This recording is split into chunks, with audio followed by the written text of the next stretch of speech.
Hi, my name is Amber. Welcome back to my channel, Books and Beaches. So believe it or not, it is already time to talk about February's new releases for 2025. And boy, is it a month of releases. So much, in fact, that I am actually going to split this topic or this video up into two videos because there are so many releases that I want to talk about.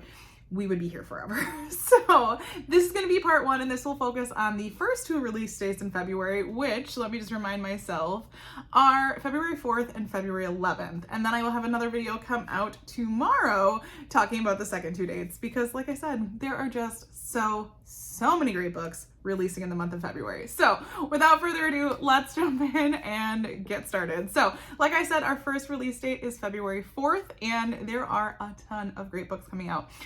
One of which, and like always, I do have my computer in front of me because it just helps me remember all of these, is a book that I do believe Book of the Month has already released, and that is A Cold Killing, and this is by Kate Alice Marshall. So I have read books from Kate Alice Marshall before, but this one obviously wouldn't intrigue a lot of people because it's already out there. But, and I'm going to keep this short and sweet today because, as you know, lots of books. But it says, a woman invited to her wealthy fiance's family retreat realizes they are hiding a terrible secret and that she's been there before, and it's by the best-selling author. So, short and sweet today, but as always, these will all be linked below for you. So, after that, we have A 40-Year Kiss, and this is by Nicholas Butler. Now, the reason I believe Nicholas Butler's name, springs to memory is I believe my book club read a book by him, and I want to say he bases all of his books in Wisconsin. So, as a Wisconsin creator, you know, that catches my mind. So, this says it's going to be a story that captures the hope, grace, and joy of new love,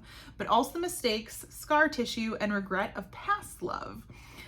It says, this is going to be an exquisitely written small town story about one couple's hard-won second chance at love 40 years after their divorce. So, could be very interesting. Now, as I read through this, like I said, I'm almost positive these are set in Wisconsin because I think that's where he's from. So, if I'm wrong, please correct me, but I'm almost positive that's it. After that, we have one that caught my eye by the cover, no surprise, and this is The Snowbirds, and this is by Christina Clancy. It says, it's going to be the last thing he told me meets Fleischman's is in trouble in this page-turning story of a couple who flee, maybe they did fly though, winter in the Midwest.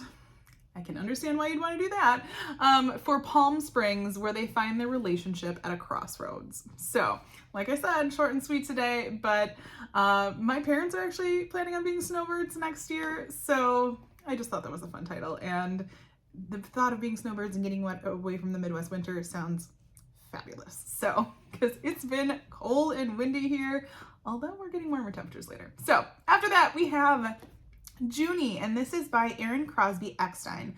It says, a young girl must face life-altering decision after awakening her sister's ghost, navigating truths about love, friendship, and power as the Civil War looms. So, and that was part of the reason this one caught my eye, is I feel like a lot of our historical fiction isn't based during the Civil War time. And so I recently, I think it was last year, read another Civil War book and really liked it because it's just different for historical fiction. So that's why this one caught my eye. After that, we have The Last Twilight in Paris, and this is by Pam Janof. So I wouldn't doubt that there is a lot of people looking forward to this book because Pam Janof is a very popular historical fiction author. So this one says, oops, I clicked on the wrong link. Of course I would link the same book twice. Why wouldn't I? I mean, with all of these book releases, you had to have known that would happen, at least once in this one. But let me just look this one up. And so this one, like I said, The Last Twilight in Paris is going to be a fast-paced and vibrant wartime tale of holding on to love against the odds and learning to fight for the truth. And that's actually a quote from Kristen Harmel, so that's an interesting one. So it says, a Parisian department store, a mysterious necklace, and a woman's quest to unlock a decade-old mystery are at the center of this riveting novel of love and survival.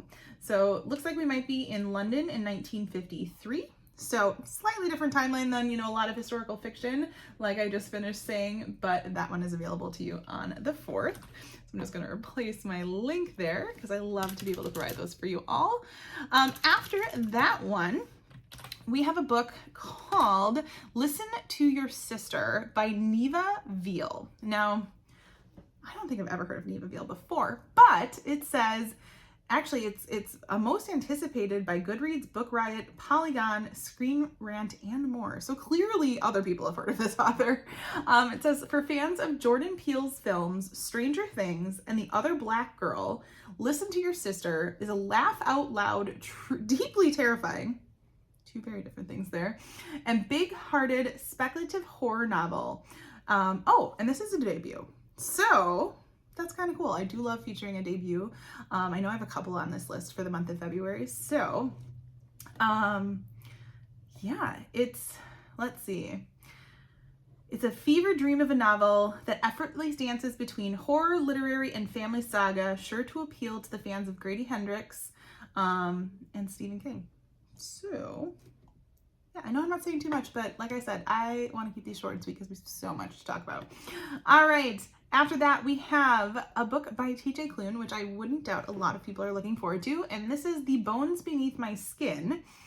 And it says it's a spine-tingling standalone novel about a supernatural road trip thriller featuring an extraordinarily young girl and her two unlikely protectors on the run from cultists, and the government.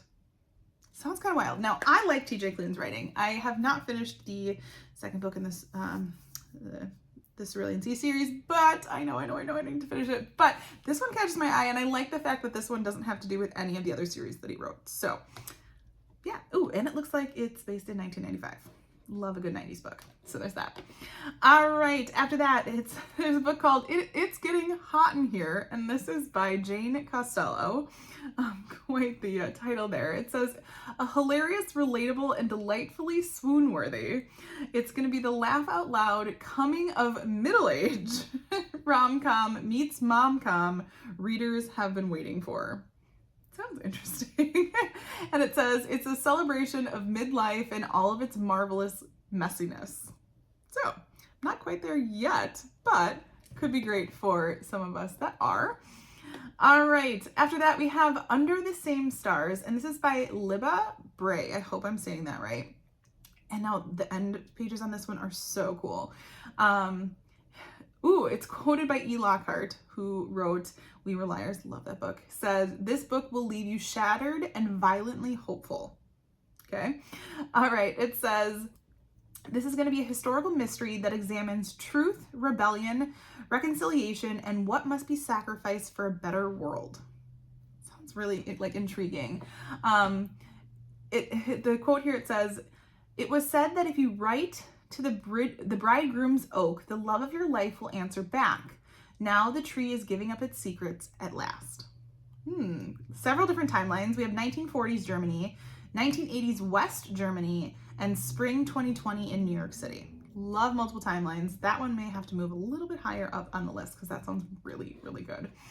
After that, we have a book coming out by Neal Shusterman. Now, I have not read the Scythe series before, and I know that's what he wrote, but I don't think this is related at all, and this is All Better Now.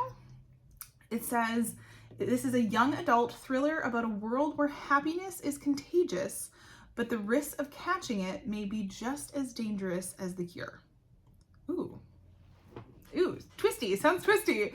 And it says, a deadly and unprecedented virus is spreading, but those who survive it experience long-term effects no one has ever seen before, utter contentment. So, if you're willing to read something about a virus, this one could catch your eye. I don't want to read too much more into it, but it definitely sounds interesting. After that, we have The Meadowbrook Murders, and this is by Jessica Goodman. Now, I have read things by Jessica Goodman before and really enjoyed them.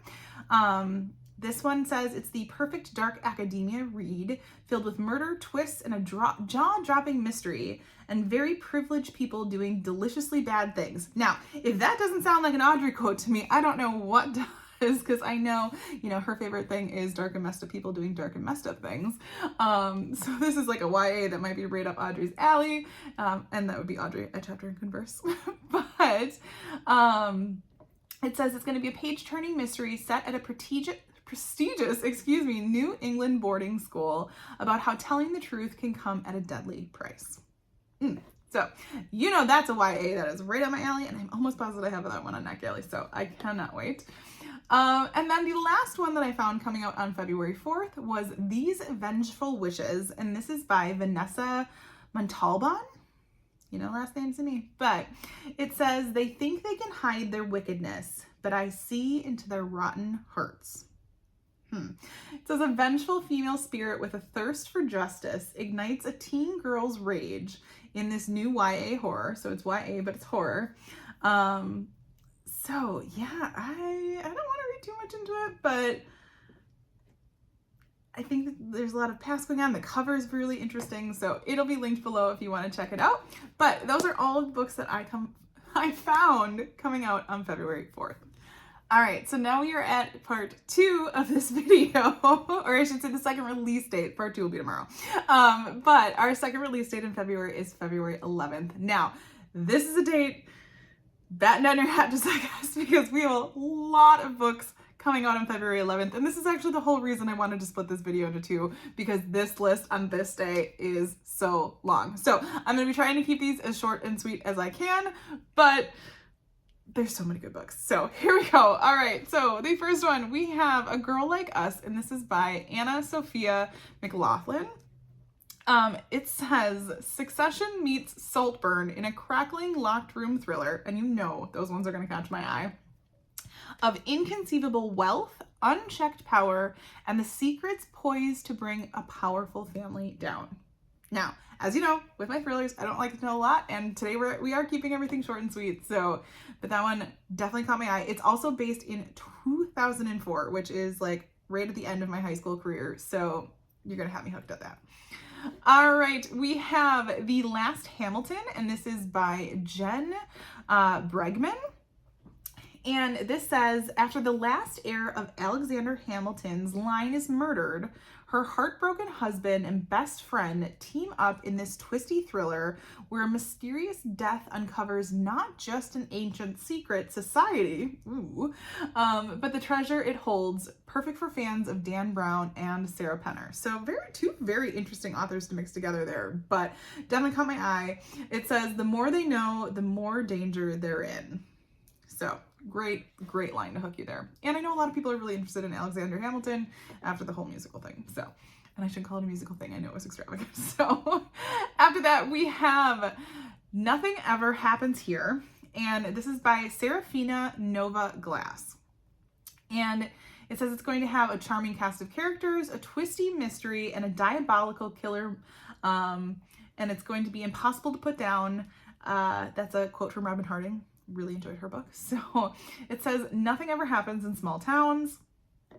And it says, when Shelby Dawson survives a harrowing attack that should have left her dead, she tries to move past it for herself and for her family. 15 months later, with the help of her best friend Mackenzie, she finally feels safe again in the snowy Minnesota town she calls home. But when an anonymous note appears on her windshield bearing the same threats her attacker made, Shelby realizes that her nightmare has only begun. Not going to read anymore, but definitely sounds, cold, chilly Minnesota. I can relate. So there's that one. All right, then we have We Would Never, and this is by Tova Mirvis, I believe. It says it's a riveting literary page-turner that maps the extremes to which a family will go in order to protect their own. I mean, who wouldn't? I think most people, I shouldn't say most people, but I feel like a lot of family, is willing to protect their own. And so it says this is inspired by a true story. It's going to be a gripping mystery, an intimate family drama, and a provocative exploration of loyalty, betrayal, and the blurred line between protecting and forsaking the ones we love the most. So, and I love some of these because, I threw them in because they're different. I mean, we all know I'm going to talk about thrillers, but I could always reach for more literary novels as well. After that, we have Whiteout, and this is by R.S. Burnett. And it says this is going to be a researcher stranded in Antarctica cold, receives a radio message that a nuclear war has broken out in this claustrophobic survival thriller, perfect for the fans of The Martian, The Last Murder at the End of the World, and Breathless. Now, I've only read The Martian, but I did really like it.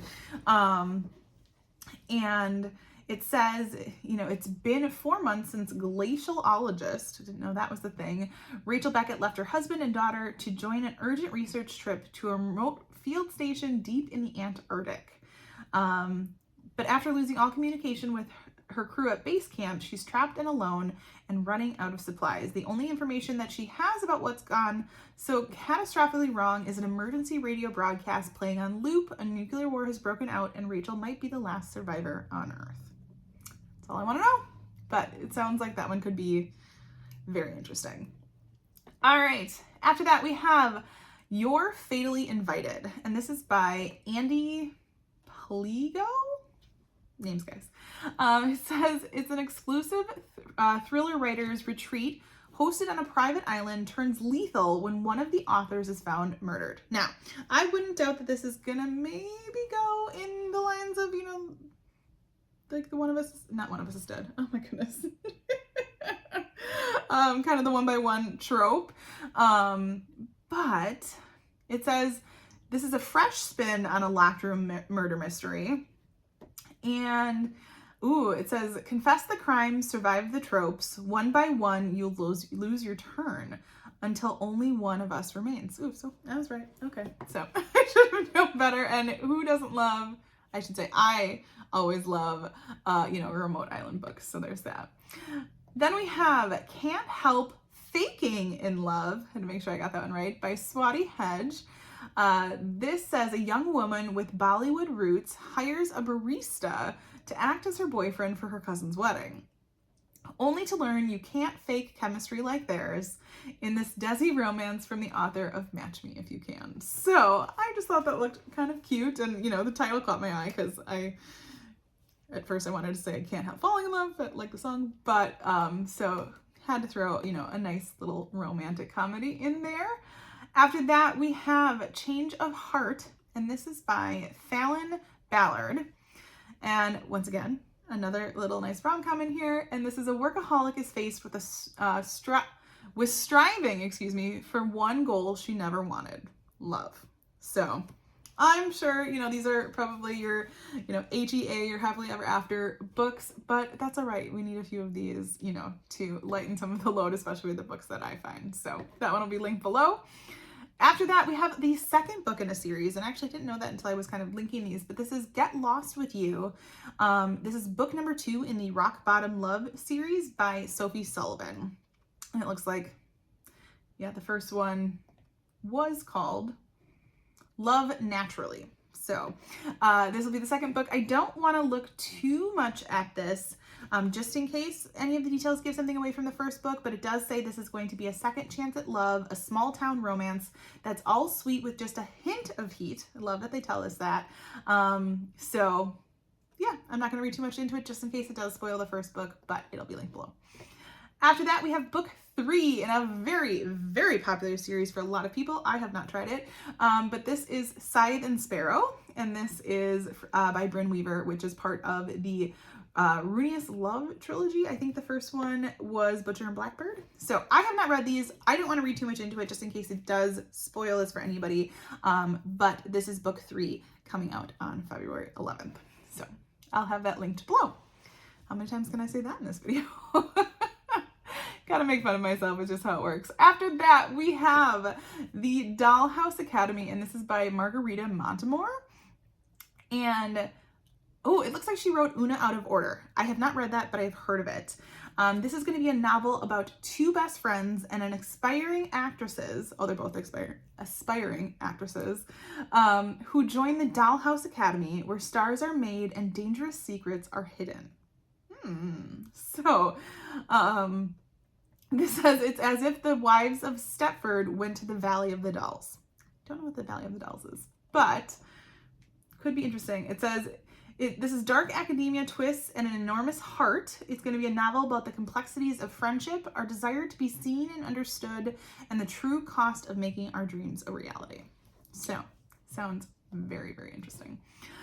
All right, after that, we have a very, very anticipated book, once again, by a lot of people. It's one of my, largest anticipated books for the year. And once again, I didn't link it correctly. My goodness, okay, I did it twice today. Let me find this one for you. But it would help if I told you what it is, and it is We All Live Here, and this is by Jojo Moyes, or Moyes, depending on how people pronounce it. And I know, like I said, this is highly, highly looking forward to. And this is going to be a contemporary story of a woman and her unruly blended family. Now, I have really enjoyed most of the things that I've read by her in the past, but it looks like this is a great quote. It says, "It turns out even the family you thought you could never forgive might have something to teach you about love and what it actually means to be family." So I don't want to read too much more into it, but just know that that one will be coming out on February 11th. I'm going to correct the link for you right away while I am here and on this, because, I don't want to have the wrong things linked, and clearly I was out of practice today. After that, we have a book called People of Means, and this is by Nancy Johnson. And this one says it's one of People Magazine's most anticipated books of 2025. And we have this, it's going to be a novel about a mother and daughter each seeking justice and following their dreams in 1960s Nashville. I have never actually been to Nashville, but I really want to go. And 1990s Chicago. Perfect for readers of Britt Bennett and Tahari Jones. So it says 2 women, 2 pivotal moments, 1 dream for justice and equality. So I think this could be a great book of representation, and I look forward to that coming out. After that, we have The Riveter, and this is by Jack Wang. So it says this is going to be a cross-cultural love story set against the dramatic backdrop of the Allied invasion of Europe during World War II. So this is going to be another World War II historical fiction. I know sometimes we think we have too many, but if it's told from a different perspective, I'm willing to check it out. But it looks like we are going to be set in Vancouver in 1942. So maybe, a slightly different, placing for that. And this is a debut novel that explores what one man must sacrifice to belong, in the only home he has ever known. So that'll be linked. All right. After that, like I said, this date is ridiculous with how many books are coming out, and it's so exciting. February is going to be a great month. We have Celebrity Crush, and this is by Christy Swift. This is a romance writers, that's a mouthful, wildest dreams, the bestseller list, a movie deal, and a date with a real-life inspiration for her Hollywood hero, all within her grasp if only she can hold it together. So could be a really fun, romance read, and I look forward to that one coming out. After that, we have another debut. Like I said, I found a couple different debuts coming out this month, and this is called The Launch Date, and this is by Annabelle Slater. It basically says, Grace Hastings' dream job at the popular true love dating app Fate has turned into a nightmare. Her boss is a leech, her career is stagnating, and her fiancé just brutally dumped her. Her hope for finding her own love story is waning, and she feels like a fraud for promoting a concept that she no longer believes in. When the company's CEO offers her an opportunity to earn a big promotion, she resolves to fight her imposter syndrome to show she deserves a seat at the table. So, could be, an interesting look at, online dating, which, let me tell you, is an experience. But I like that we're getting kind of that debut look. After that, I have another debut, and this is, Southern by Design, and this is by Grace Helena Waltz. It says it's going to be set in Charleston, and let's see here. It's a story of second chances and long-lost love, as atmospheric as the Low Country itself. And it's been quoted to say it's positively charming. It says Sweet Magnolias meets Fixer Upper in this delightfully refreshing debut about a woman bravely chasing her dreams, building a life on her own terms, and maybe even discovering a second chance at love. So I love that. I think that's such a fun debut, or at least sounding. So there's that. All right, we also have another book that I think this author is fairly popular for a lot of people, and this is 3 Days in June, and this is by Anne Tyler. So It says it's destined to be an instant classic. We have a socially awkward mother of the bride navigates the days before and after her daughter's wedding. So that's interesting. It says it's told with deep sensitivity and a tart sense of humor. The full joys and heartbreaks of love and marriage and family life. This is going to be the height of Anne Tyler's powers, it says. So we shall see what that one is all about when it comes out on February 11th. Just two more, and one is, excuse me, This Violent Heart, and this is by Heather Levy. It says, in this haunting journey into the confusion and desires of growing up, a therapist reluctantly returns to her hometown where she revisits the memories that could reveal what really killed her best friend all of those years ago. So I am definitely interested. I don't want to read too much more into them, but the cover caught me. It's quite an interesting cover, and yeah, it just sounded interesting, so I want to add it to the list. And then last but certainly not least, of the books that I found coming out in February, because as I always say, or not February, but February 11th, I always say, you know, these aren't extensive lists, these are just the ones I have found, and this is Wicked Darlings by Jordan Taylor. So this is going to be a twisty YA thriller about the underbelly of Manhattan's high society where nothing is off limits, not even murder. So I don't want to read too much more into it. That definitely caught my eye with that description, but that will conclude all of these books for the first two release dates in February. Like I said, there's still plenty enough to talk about in part 2, so stay tuned for tomorrow when I bring out the second part of this so you can hear about the other 2 release dates. But as always, if you like this video, feel free to like and subscribe, and I will see you next time.